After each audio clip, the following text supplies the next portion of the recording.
Justice Varma ఉదంతం ఏదైతే నోట్ల కట్టల ఉదంతం తర్వాత ఆయన్ని అటు పక్కన అలహాబాద్ హైకోర్టుకి బదిలీ చేయడంతో పాటుగా ఆయన మీదన దర్యాప్తుకి ఆ ఇన్సిడెంట్ మీద దర్యాప్తుకి త్రిసభ్య హైకోర్టు ప్రధాన న్యాయమూర్తులతో ఒక కమిటీ వేసి కొలీజియం ఎంక్వైరీ చేస్తోంది. ఇదే సందర్భంలో రాజ్యసభలో రేణుకా చౌదరి ప్రవేశపెట్టినటువంటి తీర్మానం ఈ అంశం మీద చర్చ జరగాలని, ఈ అంశం మీదన చర్చకి ఇంతవరకు ప్రతిదానికి విపక్షాలు ఇచ్చే తీర్మానాలన్నిటి తిరస్కరించేటటువంటి ప్రభుత్వం దీన్ని అంగీకరించే ప్రయత్నం చేయడం.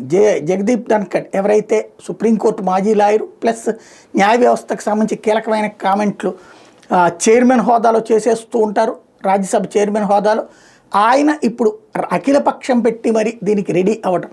ఫైనల్గా ఈ పరిణామాలన్నీ ఈ చర్చల తర్వాత NJAS ఏదైతే నేషనల్ జ్యుడిషియల్ అకాడమీకి సంబంధించినటువంటి చట్టం ఏదైతే ఇంతకుముందు అనుకున్నారో దాని వైపుకి తీసుకువెళ్తారా అంటే మరి ఇక్కడ విపక్షాలు ఇప్పటివరకు మాట్లాడిన దాని ప్రకారం ఇప్పుడు దానికి ఒప్పుకోవాలి.